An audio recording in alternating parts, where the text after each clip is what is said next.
Welcome back to my channel. இன்றைக்கி நம்ம என்னோடய ஒர்க் ஃப்ரம் ஹோம் டே எப்படி போகுதுன்னு பார்க்கலாமா? என்னோட டே எப்போவுமே ஹாட் வாட்டரோட தான் ஆரம்பிக்கும். ஹாட் வாட்டர் குடிச்சிட்டு கொஞ்சம் நட் சாப்பிட்டுப்பேன்.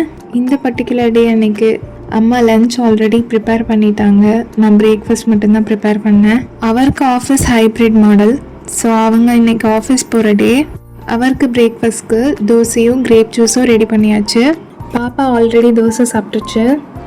மோஸ்ட்லி பாப்பாவுக்கு அம்மாவே பார்த்துப்பாங்க.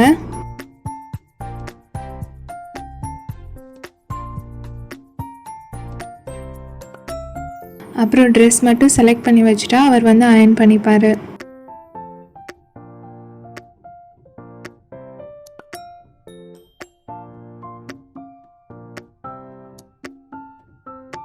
அவங்கள அனுப்பிட்டு தான் என்னோடய பிரேக்ஃபாஸ்ட் நான் ப்ரிப்பேர் பண்ணுவேன். ஸோ பாப்பா ஆல்ரெடி சாப்பிட்டாச்சு. இங்கே கேரட் மட்டும் கட் பண்ணி தர சொன்னாங்க. ஸோ கேரட் கட் பண்ணி கொடுத்துட்டு நான் என்னோடய பிரேக்ஃபாஸ்ட் வேலையை ஆரம்பிச்சிட்டேன். நான் இப்போ கொஞ்சம் டயட் இருக்கனால மார்னிங் வந்து ப்ரோட்டீன் பிரேக்ஃபாஸ்ட் தான். ஸோ 2 eggs போட்டு நிறைய காய்கறி போட்டு எனக்கு ஒரு ஆம்லேட் போட்டுக்கிட்டேன். அது போக கிரேப் ஜூஸும் இருந்தது, அது ஒரு கிளாஸ் குடிச்சுக்கிட்டேன். அவ்வளோதான். எல்லோரும் சொல்லுவாங்க ஒர்க் ஃப்ரம் ஹோம் தானே, நீ வீட்டில் இருந்தே பார்த்துக்கிற அந்த மாதிரி. இது எல்லா ஒர்க் ஃப்ரம் ஹோம் மாம்ஸும் கேட்குறது தான்.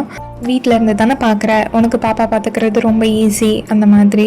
பட் சீரியஸாகவே சொல்கிறேன், ரொம்பவே கஷ்டம். ஆஃபீஸ் போனால் கூட மேனேஜ் பண்ணிடலாம், ஒர்க் ஃப்ரம் ஹோம் பார்க்குறது தான் ரொம்ப கஷ்டம். எல்லா ஒர்க்கிங் மாம்ஸும் என்னோட ரிலேட் பண்ண முடியும்னு நினைக்கிறேன். எனக்கு என்னோடய பேரண்ட்ஸ் சப்போர்ட் இருக்கனால கொஞ்சம் பரவாயில்ல. இருந்துமே பாப்பா சில நேரம் நான் தான் வரணும்னு அடம் பிடிப்பாங்க. அப்போல்லாம் ரொம்பவே கஷ்டமாக இருக்கும். தனியாக குழந்தையும் பார்த்துட்டு ஒர்க் பண்ணுறவங்களுக்கெல்லாம் ஒரு பெரிய salute. So please stop judging working moms. So இப்படி தான் என்னோடய ஒர்க் போகும். இதுக்கப்புறம் ஃபுல் ஆஃப் மீட்டிங்ஸ், அப்புறம் வந்து ஆஃபீஸ் ஒர்க் நிறைய இருக்கும். நடுவில் இவங்களும் வந்து ஏதாச்சும் வந்து பேசிட்டு போவாங்க.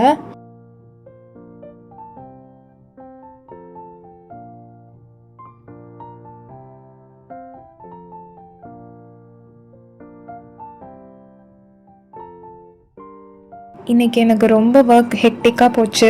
ஸோ மீட்டிங் அட்டன் பண்ணிக்கிட்டே தான் லஞ்ச் கூட சாப்பிட்டேன்.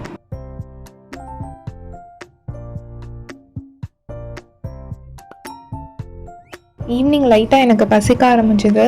சரி ஒரு குட்டி பிரேக் எடுத்துகிட்டு ஏதாவது ஸ்நாக்ஸ் பண்ணலாம் அப்படின்னு மசாலா மக்கானா தான் பண்ணியிருந்தேன்.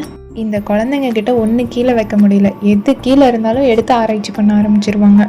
இந்த மக்கானா பண்ணுறது ரொம்பவே ஈஸி, குவிக் அண்ட் ஹெல்த்தியான ஸ்நாக்ஸும் கூட. கீ ஆர் பட்டரில் சால்ட் போட்டுட்டு மக்கானாவையும் போட்டு மேலே உங்களுக்கு விருப்பமான மசாலா போட்டு அதை வந்து ரோஸ்ட் பண்ணிக்கலாம். அவ்வளோதான். நீங்கள் ட்ரை பண்ணிங்கன்னா மசாலாவை லாஸ்ட்டில் ஆட் பண்ணுங்கள். நான் மசாலாவை முன்னாடியே ஆட் பண்ணனால அது லைட்டாக கருகிடுச்சு.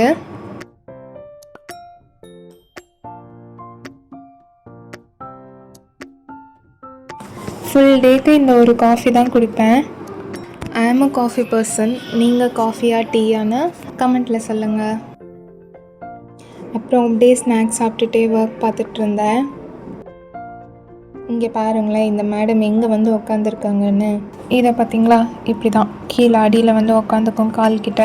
சில நேரம் எவ்வளோ சொன்னாலும் போகவே மாட்டாங்க. இப்போ என்ன சொல்கிற பாருங்களேன். என்ன இருந்துச்சு?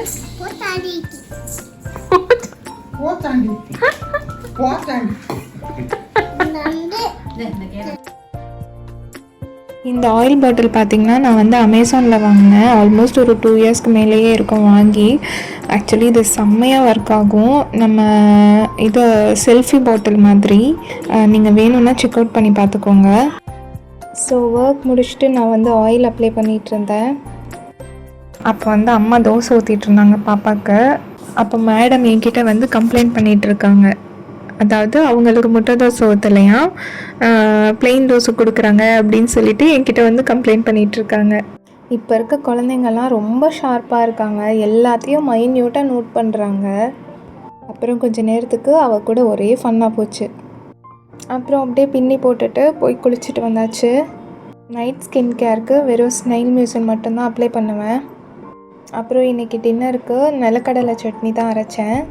சட்னிக்கு எல்லாம் எடுத்து மைக்ரோவனில் வச்சுட்டு ஆனியன் தோசை மாதிரி ஊற்றலாம் அப்படின்னு சொல்லிட்டு கேரட்டும் ஆனியனும் சாப்பரில் போட்டு எடுத்துக்கிட்டேன். மீன்வைல் சட்னிக்கு வச்சதும் ஃப்ரை ஆகிடுச்சு. ஸோ எடுத்து சட்னியும் அரைச்சிக்கிட்டாச்சு. இன்றைக்கி சட்னி ரொம்பவே நல்லா இருந்தது. நார்மல் பீனட் சட்னி அரைக்கிற மாதிரியே அரைக்கிறது தான். பட் நான் எள்ளு கொஞ்சம் ஆட் பண்ணேன். அது கொஞ்சம் டேஸ்ட் நல்லாயிருக்கும். நீங்களும் வேணால் ட்ரை பண்ணி பாருங்கள்.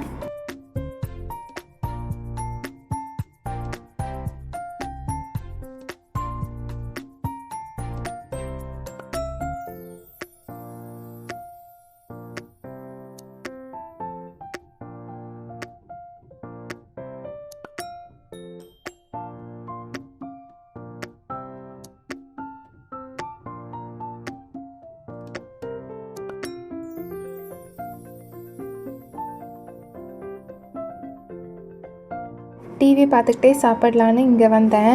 அப்புறம் மேடம் வந்து முட்டை தோசை வேணும்னு சொல்லிவிட்டு என் கூடயே உட்காந்து சாப்பிட்டுட்டு இருந்தாங்க. அப்புறம் அப்படியே டேடி கூட கதை பேசிக்கிட்டு பாப்பாவுக்கு முட்டை தோசை பிச்சு கொடுத்துக்கிட்டே சாப்பிட்டுட்டு இருந்தோம். எனக்கே அதிசயமாக போச்சு.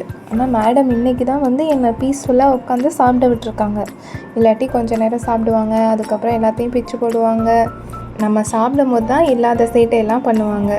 தூங்க சொன்னால் மட்டும் இவங்களுக்கு பப்பு வேணும், தண்ணி வேணும், எல்லாம் வேணும்னுவாங்க. அப்புறம் எங்கள் டே இப்படி தான் முடிஞ்சுது. அவர் வர்றதுக்கு 11-12 ஆகிடும். ஸோ அதுங்குள்ளே பாப்பா தூங்கினா தான், இல்லாட்டி அவர் கூட சேர்ந்து விளையாட ஆரம்பிச்சிருவாங்க. Hope you all like the video. இதே மாதிரி இன்னொரு vlogல நெக்ஸ்ட் மீட் பண்ணலாம். Till that by.